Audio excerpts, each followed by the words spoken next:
you hate black men, or think that couldn't be farther from the truth, and using my family or the way that my family looks as some sort of evidence of that. We all have jobs to do, and we do our best. So we've moved on from Malika Andrews completely, and it's because she went about her business and continued to do her job, and we did the same thing on this channel. I'm not gonna dig up something from 2 years ago or a year ago and bring it up for no reason at all whatsoever once again. But for some reason, Malika Andrews felt like it was necessary to go out and clear her name, and well, some of you guys messaged me about this on Instagram. So before we get to the content, make sure you drop like, subscribe, and turn on our notifications to help the channel grow. And now that we get all that out of the way, cue the intro.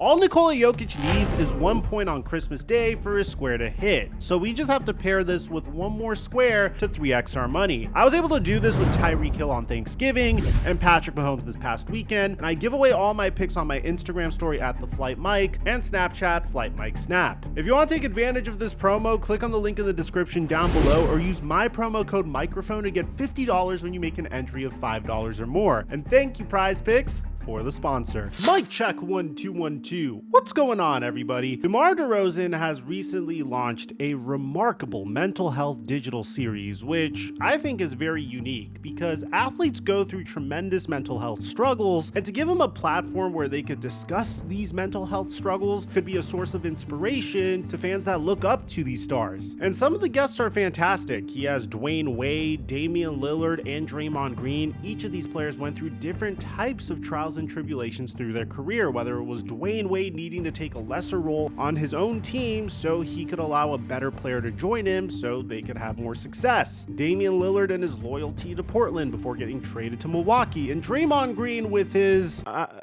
you get it. And those aren't the only athletes that are being included. Carmelo Anthony, Candace Parker, Steve Nash. I really want to see the Steve Nash episode. That guy has been through some stuff in his career, bro. And I think these are all great guests to have. But then, for some reason, DeMar DeRozan decided to include Malika Andrews in this list of people. And I think it's just a very interesting guest to choose because Malika Andrews has had a very interesting 2 years working for ESPN. Her direct coverage of the NBA isn't necessarily bad, but it's when she goes from reporter to investigative journalist, member of the FBI, that really makes people not like her. And there are times where she is so quick to report negative news about people that she gets the information wrong. For instance, when Adrien Payne, a former lottery pick by the Atlanta Hawks, passed away about 2.5 years ago, this is the way she addressed it. Former Michigan State star Adrien Payne was shot and killed in Orlando, Florida, early Monday morning. He was waived by the Magic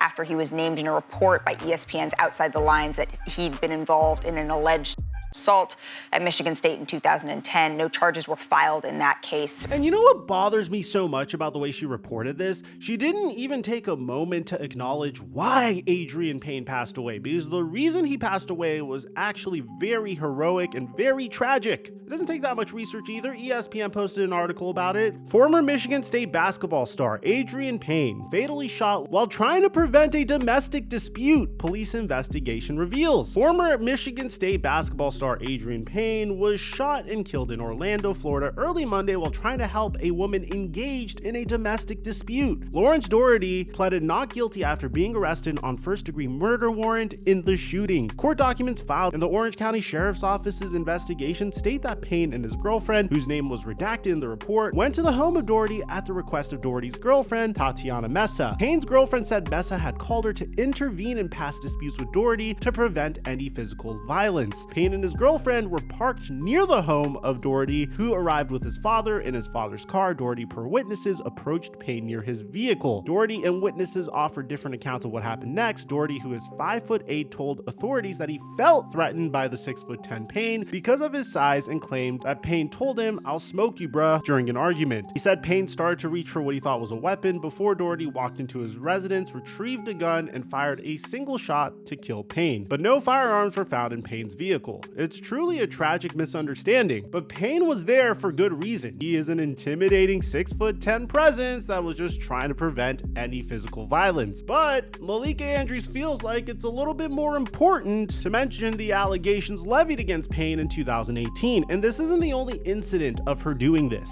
When Joe Missoula was hired by the Boston Celtics, a realization of a lifetime dream for him, this is how she broke the news. Be remiss not to also mention that Missoula was arrested twice at West Virginia, once in 2008 for underage drinking and aggravated assault. He pled guilty, paid a fine, and then again in 2009 for domestic battery after an incident at Morgantown Bar. The domestic battery case never went to trial. It was settled in August of 2009. He paid a $100 fine and court costs, plus had to do 40 hours of community service. Now, that was 13 years ago. He settled and paid both fines. So, Woj, why are the Celtics choosing him as their next head coach? I can't believe she's saying this news on ESPN with a straight face. It's like, oh, we'll be remiss not to say that Joe Missoula once got arrested for underage drinking. And oh, by the way, this guy got arrested for getting into a bar fight. The domestic battery case, which is the bar fight, never went to trial. and bear in mind, this is when this guy was in college. And we all know Joe Missoula's character. I don't know the guy personally, but he's notorious for giving us quotes like this. Hey, Joe, Ben School with Yahoo Sports. For the first time since 1975, this is the NBA Finals where you have two black head coaches. Given the plight sometimes of black head coaches in the NBA, do you think this is a significant moment? Do you take pride in this? How do you view this, or do you not see it at all? I wonder how many of those are Ben Christian coaches. Or probably one of my favorite quotes was when he was talking about the royal family. Did you get a chance to meet with the royal family? And if not, how was it like having them there in the building? Jesus, Mary, and Joseph? The Prince and Princess of Wales. Oh, no, I did not. I'm only familiar with one royal family. I don't know too much about that one. This is a man that is committed to his faith and is grateful for the opportunity presented to him. But instead, she's focused on a bar fight that he got into when he was in college. Now, stars aren't a huge fan of Malika Andrews as a result of this. Giannis Antetokounmpo walked out on her. At this point, sometimes it takes experience. I'm wondering if now that you have some of that experience, if you see more validity to that point, or what you think about that now that you've gone through it.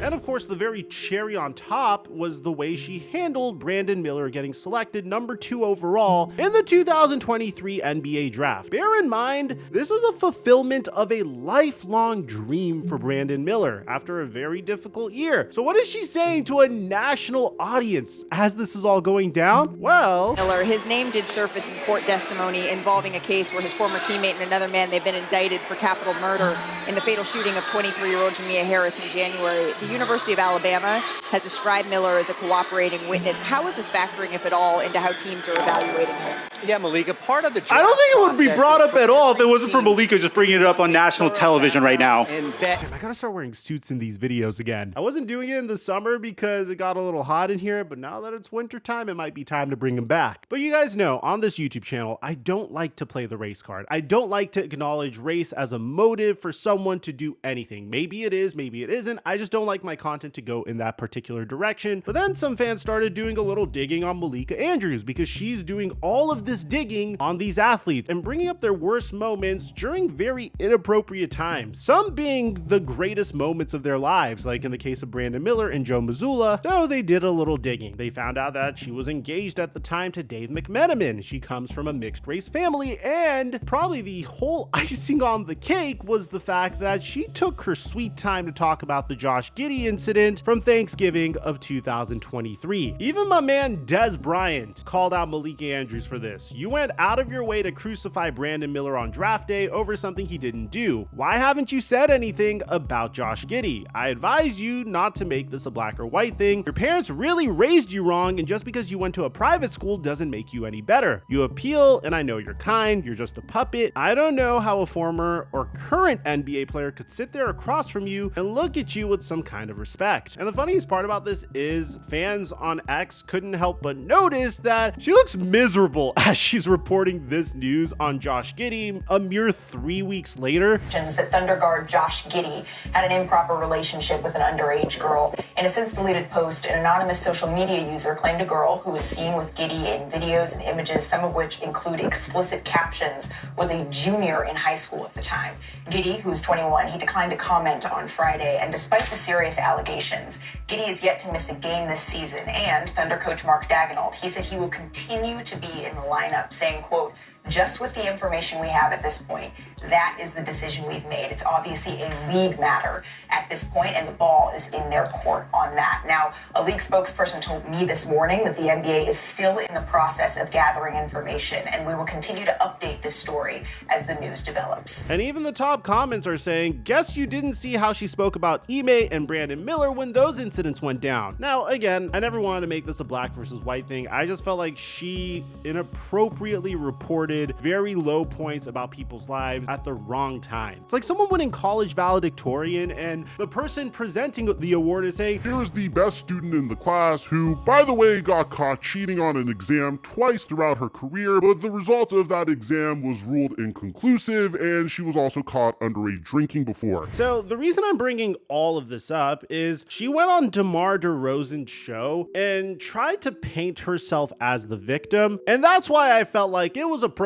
to bring up all the things that she said, because I'm not gonna let her get away with this. First of all, I think the fact that she's on this show to begin with is just her trying to make herself the victim. As a person that does deal with a public reception to me, yes, it could be difficult getting negative comments. You know how hard I took it when I forgot that DeAnthony Melton was out for the entire year in my Golden State Warriors trade video on Saturday? It's brutal when I mess something up, or it's brutal when a lot of my followers give me feedback on a particular video that I'm not doing something right. But I'm not going on social media and complaining about it, and I'm certainly not doing it a mere year and a half later. So she goes on and says, and that's been the hardest part for me sometimes, is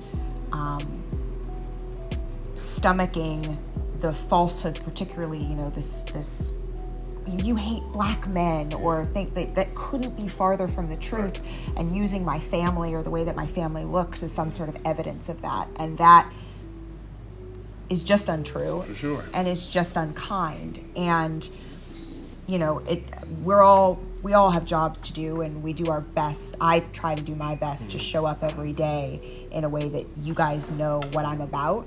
And that doesn't mean that I've covered every story perfectly. It doesn't mean that I don't make mistakes, but I think I'm pretty good at saying to you guys in particular, could have been better there. And I just think this is really ironic, because this is literally what she does to other athletes. It's like she's expecting this empathy from the masses when she is not giving any empathy to these athletes. And I will say, I don't think this is like a racially charged thing. I think this is her thinking that she could add more to her commentary by digging up these negative moments in people's lives, and fans watching at home would say, oh, that's great. We're getting more information about how much of a piece of shit this person is. But in reality, people don't want to hear it. I guess it's just a piece of negativity that people don't want. And to her credit, she hasn't been doing it lately. But I guess this is an instance where bullying the crap out of someone on social media actually worked. If I was her, I would just keep on trucking and not bring it up anymore, because I don't think she's done it recently. No one's ever mentioned her doing it recently, and her career is still thriving, and her personal life is still thriving. And whenever you're a public figure in the public eye, people are gonna find a reason to hate on you no matter what. Which, by the way, we do appreciate all the nice comments we get on this YouTube channel. It makes my day during the very difficult sleepless nights that we have. But let me know in the comment section down below. Do you think maybe I was a little too harsh on Malika Andrews? Do you think her perspective is racially charged? Do you think her perspective isn't racially charged? Do you think her reporting has gotten better recently? I'd like to hear what you have to say. Aside from that, I'm your boy Mike.